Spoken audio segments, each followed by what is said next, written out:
Quero convidar você a refletir nas palavras de Provérbios, capítulo 4, versículo 7, em que Deus nos alerta: sabedoria é a coisa mais importante. Então, adquira sabedoria e, além de tudo que você adquirir, adquira entendimento. A sabedoria mencionada nesse texto não é qualquer sabedoria. É a sabedoria que Deus dá, como mostra Provérbios capítulo 2, versículo 6. O entendimento citado nesse texto é entendimento de assuntos espirituais, que por sua vez nos leva a entender ou a adquirir a sabedoria que Deus nos proporciona por meio da sua palavra, a Bíblia. O meu nome é Fernando e no vídeo de hoje vamos responder a pergunta de um colaborador que perguntou se a esperança para os nossos entes queridos falecidos, se os mortos podem de fato voltar a viver. Quer saber o que a Bíblia diz com relação a essa questão.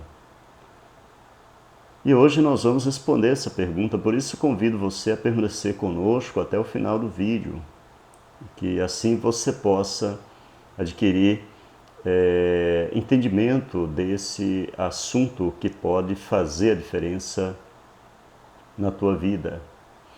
Então, como nós sabemos que os mortos eles podem ser ressuscitados? Quando Jesus esteve na terra, Deus deu a ele poder para ressuscitar pessoas.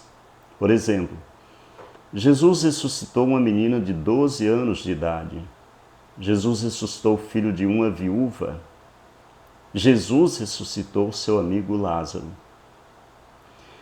Referente a essa mocinha de 12 anos, o livro de Marcos, no capítulo 5, versículo 41 e 42, fala para nós o momento desta ressurreição. Diz que Jesus pegou na mão da menina e disse-lhe: Talita cumi, que traduzido significa menina. Digo-lhe, levante-se. E a menina se levantou imediatamente e começou a andar. Com isso, eles não conseguiram se conter de tanta alegria. Não era para menos. A menina estava morta. A morte dela causou tristeza, sofrimento e dor para aquela família. Jesus devolveu toda a alegria àquela família quando ressuscitou a sua filhinha de 12 anos de idade. Algo parecido Jesus fez com o filho de uma viúva, como mostra Lucas capítulo 7, versículo 12 ao 15. Jesus estava chegando numa cidadezinha chamada Naim. E ali Jesus ele viu um cortejo fúnebre, as pessoas saindo da cidade para enterrar um morto. Só que Jesus viu a mãe daquele jovem chorando, como que num choro de desespero, de dor, de tristeza, pois aquele que era o seu único companheiro que ela tinha agora havia morrido, porque ela já havia perdido o marido.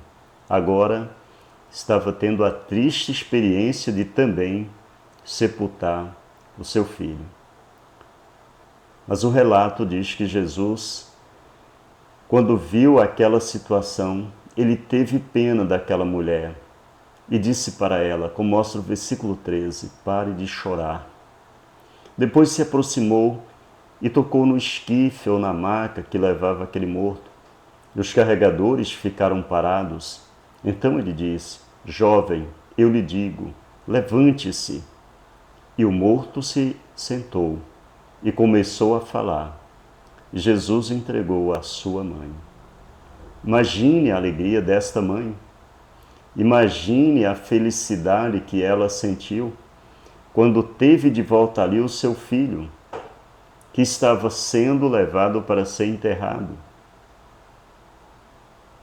Não há palavras para descrever tamanha alegria que tanto a família daquela mocinha teve, como essa viúva e os amigos deles ali em volta. Mas a ressurreição mais impressionante que aconteceu, mostra a Bíblia, foi a de Lázaro. Por que nós podemos dizer que foi a mais impressionante? Porque Lázaro estava morto já havia 4 dias. Alguns órgãos de tecido mole já estavam em um estágio avançado de decomposição, assim como o próprio corpo de Lázaro. Mas o relato de João, capítulo 11, ele explica para nós que Jesus fez algo incrível, um milagre. Sim, Jesus trouxe de volta o seu amigo, porque a Bíblia diz que Jesus era amigo dele, da família, né? De Lázaro, Marta e Maria. E numa conversa que Jesus teve com Marta, Marta expressa que de fato acreditava na ressurreição dos mortos, como ela mesma disse para Jesus. Mas Jesus disse que ela iria ver a glória de Deus. E de que forma ela veria a glória de Deus? No momento em que Jesus disse ou assegurou para ela que Lázaro seria trazido de volta. E assim ele fez.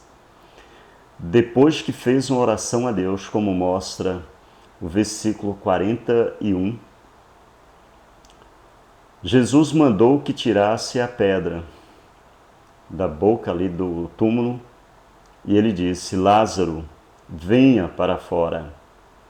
O homem que estava morto saiu com os pés e as mãos amarrados com faixas e com um pano enrolado no rosto.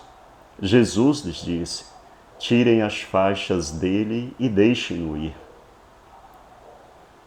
Consegue imaginar a alegria que foi para Marta, Maria, para os amigos deles ali, para os familiares? Também outra experiência que não há palavra para descrever tamanha alegria que eles sentiram. Mas esses relatos que nós citamos aqui são apenas alguns dos relatos mencionados nas Escrituras, pois a Bíblia ela destaca que tanto o profeta Elias como o profeta Eliseu realizaram ressurreições. O apóstolo Pedro, o apóstolo Paulo, também realizou ressurreições, de modo que essas não foram as únicas ressurreições, pois a Bíblia destaca que pelo menos 9 ressurreições foram realizadas ou estão registradas na Bíblia. Você conhece outras além dessas? Se conhece, deixa aí nos comentários. Bem, o que nós consideramos aqui nos dá a garantia de que os mortos, eles podem ser ressuscitados.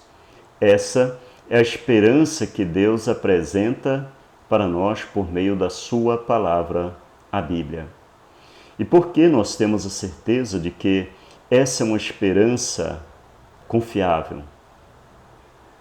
O apóstolo Paulo, na sua carta a Tito, no capítulo 1, versículo 2, ali ele garantiu que Deus, que não pode mentir, prometeu a vida eterna para nós humanos.